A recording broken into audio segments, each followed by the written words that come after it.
And you see the one here with the Starliner on the side, the mural of the Starliner? Inside that building is where they are assembling the Starliner.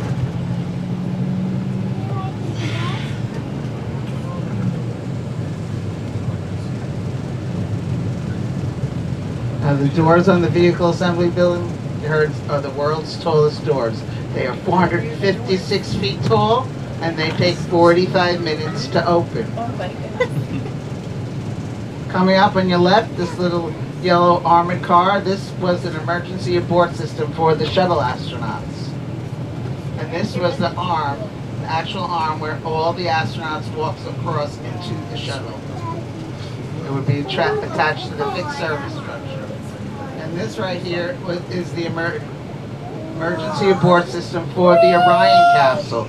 It sits on top of the Orion, and during launch or shortly after, if there is a problem, it would yank the Orion off the rocket, take it a mile away, and parachute to safety.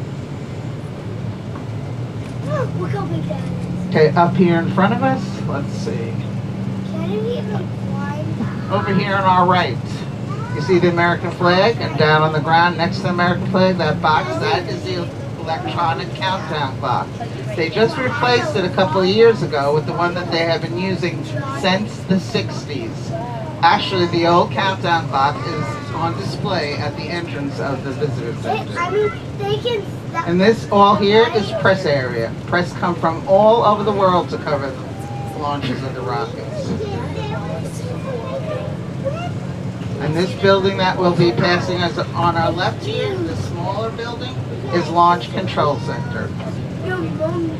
I'll point it out more on the way back. Now when you go out here, you sit in the same seats when you come back, because we'll come back the same exact way, so you'll see the other side. So if you switch seats, you're going to either watch the same side, so if everybody just sits in their same seats, when you come back, you'll get to see the other side because we come back the exact same way.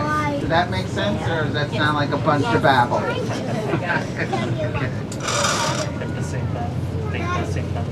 Power transporter number 2 will be used for the SLS program to take the launch vehicle back and forth to the pad. We will begin by going underneath the mobile launcher.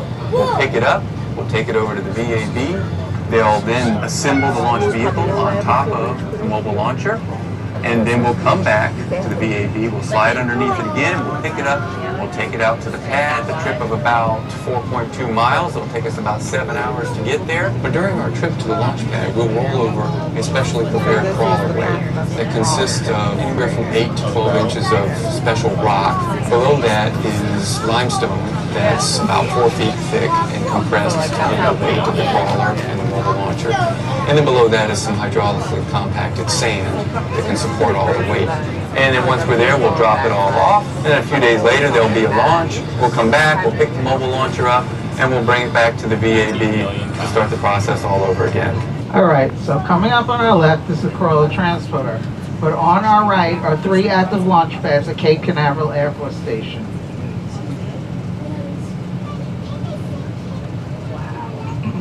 I'll tell you which they are since we get to see them a little better. Okay, the first one here with the 4 lightning masts in the building, that is Launch Pad 41. That is where United Launch Alliance launches their Atlas 5s. I know, so with the push on it. Then a little further back, the 4 lightning masts, that's Launch Pad 40. That is also where SpaceX launches their Falcon 9s. And a little further away, the lightning mast and White Tower is Launch Pad 37. That's where United Launch Alliance launches their Delta 4. Here's the Corolla transporter, world's largest self-powered tracked vehicle. And you notice there's 8 tracks on the Corolla? Each track has 57 cleats. Each cleat weighs 1 ton. And it goes 1 mile per hour loaded. Coming back empty, it races back at 2 miles per hour. Goes 32 feet per gallon of diesel fuel. And this is called the gantry here, and maybe someday it'll open again since COVID, because you can watch launches from 41, 40, and 37 from right here, which was awesome. I'm assuming everything will get back to normal, just taking some time. Alright, so here we come to Launch Pad 39B. This is where the deep space exploration begins. This launch pad was modified for the new Space Launch System rocket, but you notice that it has a grade that goes up 5%. Well, the mobile launch platform has hydraulic lifts so that it can even it out. You wouldn't want the rocket falling off the back of the roller. That wouldn't be a good thing. But this is a clean pad, which means many rockets can be launched from here. They just need their own support system. Oh, the water tower holds, I forget how much, but it dumps all in the launch pad all at once. So when you're watching a launch and you see all that smoke, that is mostly steam. So the liquid hydrogen and the liquid oxygen, they had to build another one for the Space Launch System rocket. Third one, because this whole, the fuel, the shuttle held 550,000 gallons, and the Space Launch System rocket holds 750,000 gallons of fuel. I knew the shuttle, it lasted about 8 minutes for the shuttle, 550,000. I don't know how long this lasts.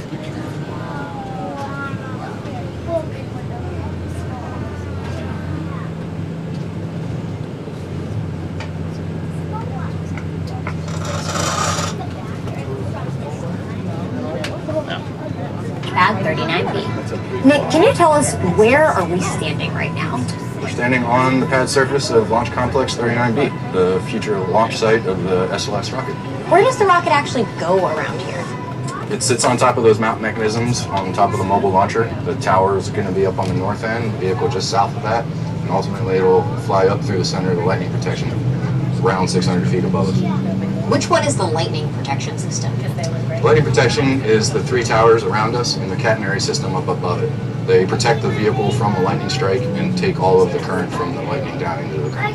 Now, this is a really big rocket, so I imagine there had to be modifications to this launch pad to support the SLS? There's been a large amount of modifications over the past bunch of years. Mainly, we tore down the fixed service structure that was here for shuttle, the rotating service structure that was here during shuttle. We modified a lot of the large piping systems. So much has changed here. Other than the concrete we're standing on and some of the minor things underground, everything is brand new or completely refurbished and ready to support the next mission. Well, Nick, thank you so much for showing us around Launch Pad 39B. This is a really cool place.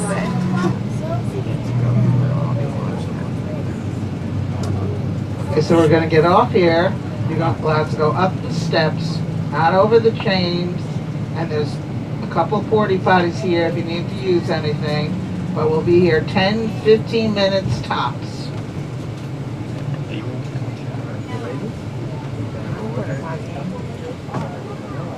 Take some great pictures from here.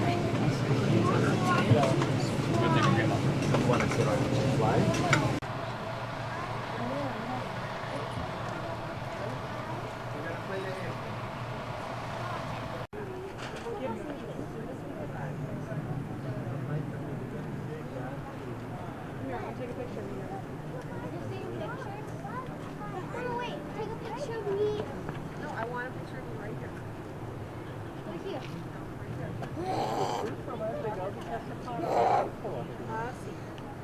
Noah, come here. Right there. Picture. No, get up there. No. Taking out the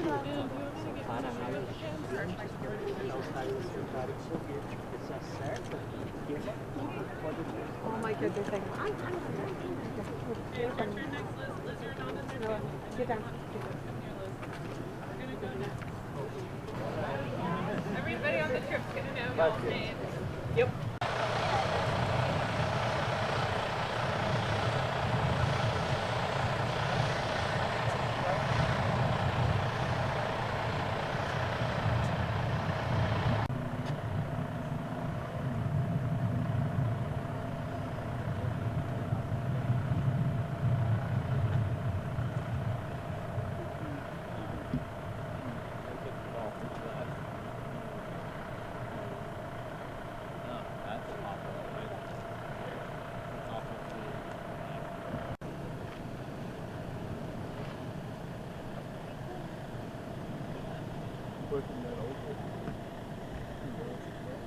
safest place to launch a rocket is over the ocean, away from populated areas. There's actually a scientific purpose for launching from here, because we get a speed boost from the Earth's rotation. Imagine yourself riding a carousel. The further you are from the center, the faster you're traveling around the circle. Florida is closer to the Earth's equator, so launching from Florida is like riding closer to the outer edge of the carousel. We harness the extra speed from Earth spinning on its axis to help slingshot rockets. Okay, in front of us, this window, the dark windows, that is Launch Control Center. We're 3.5 miles from the launch pad. That's where they watch all the launches. And the body of water on our left is a turning basin. They have a large covered barge called the Pegasus that used to bring in the large orange external fuel tanks from Louisiana. Pegasus was upgraded for the new Space Launch System rocket. They added 50 feet to it.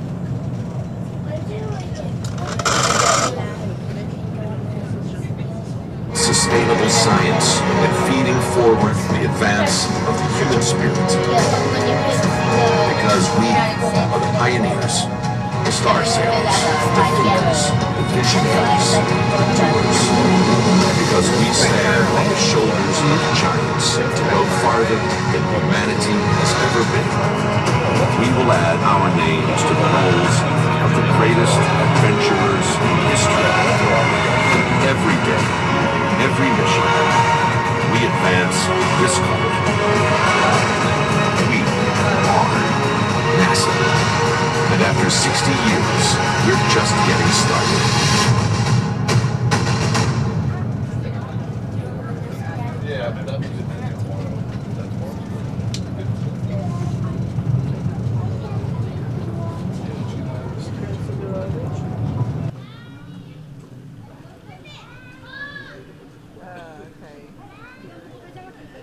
When you say down there wasn't a reason on Friday.